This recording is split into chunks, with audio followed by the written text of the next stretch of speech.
Sejak awal, Hari Perempuan Sedunia tak pernah mendapat sambutan antusias di Indonesia.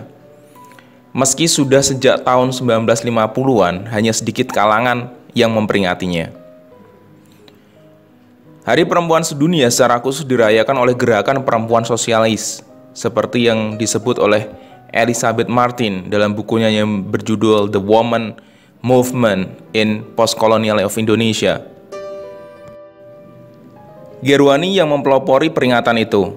Hal itu tak lepas dari kebijakan Gerwani yang menjadikan tulisan-tulisan dari Clara Zetkin, seorang feminis Partai Sosialis Jerman yang mengusulkan ditetapkannya tanggal 8 Maret sebagai Hari Perempuan Sedunia. Bacaan-bacaan dari Clara Zetkin ini menjadi bacaan wajib bagi kader-kader Gerwani. Ketidakpopuleran perayaan 8 Maret di kalangan organisasi perempuan membuat Gerwani mengajak banyak organisasi perempuan untuk merayakan Hari Perempuan Sedunia.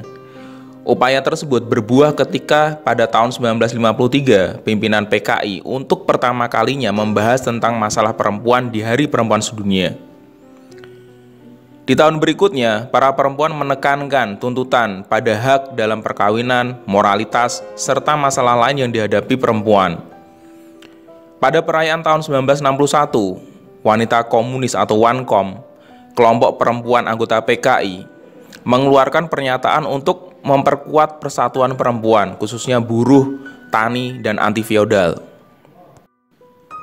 Meski kebanyakan organisasi perempuan yang memperingati 8 Maret adalah organisasi sosialis, Perwari pernah mencatat merayakan Hari Perempuan walaupun gaungnya tak besar. Federasi Perempuan Kowani mulai merayakan Hari Perempuan Sedunia pada dekade 1960-an. Kowani bahkan membentuk panitia persiapan peringatan Hari Perempuan Sedunia. Keikutsertaan Kowani dalam peringatan 8 Maret tak lepas dari pengaruh Gerwani yang semakin kuat. Sejak Kongres 1961, struktur pimpinan Kowani berubah dari sekretariat menjadi Dewan Pimpinan, yang terdiri dari 9 orang perwakilan anggota organisasi anggota. Gerwani sendiri diwakili oleh Nyonya Mudikdo yang duduk di dewan itu. Sejak saat itu, perhatian terhadap Hari Perempuan Sedunia semakin meningkat. Presiden Soekarno tercatat pernah ikut menaruh perhatian terhadapnya.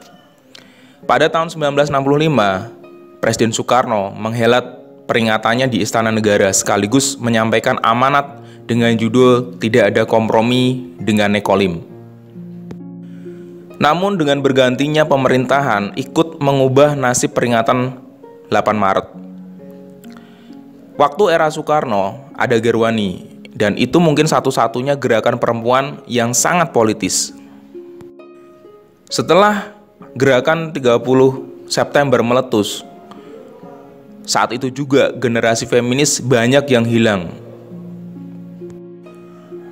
Meski pada peringatan 8 Maret 1966, Kowani dan beberapa organisasi perempuan lain masih merayakannya, 2 bulan kemudian Kowani mengadakan konsolidasi internal untuk melaksanakan Tritura. Akibatnya, semua anggota yang dianggap dekat dengan PKI termasuk Gerwani langsung didebak. Sejak itulah Kowani dan organisasi perempuan lain tak merayakan 8 Maret karena dianggap berbau komunis. Posisi Kowani sebagai federasi perempuan pun melemah. Perayaan Hari Perempuan Sedunia baru terdengar lagi ketika Seruan Perempuan Indonesia atau yang disingkat dengan Seruni mengadakan doa antar iman sebagai upaya peringatan Hari Perempuan Sedunia pada tahun 1998. Seruni menandai awal gerakan non-kekerasan perempuan untuk menyebarluaskan perdamaian dan toleransi sebagai respon terhadap pemilah-pemilahan sosial dan juga politik serta berbagai konflik yang merebak pada tahun 1998 hingga 1999. Seperti yang ditulis oleh Ariel Herianto dalam menggugat otoriterisme di Asia Tenggara. Oke, mungkin itu saja yang bisa saya sampaikan. Mohon maaf jika ada salah-salah kata dan salah-salah sebut. Thank you for watching, semoga bermanfaat. Assalamualaikum warahmatullahi wabarakatuh.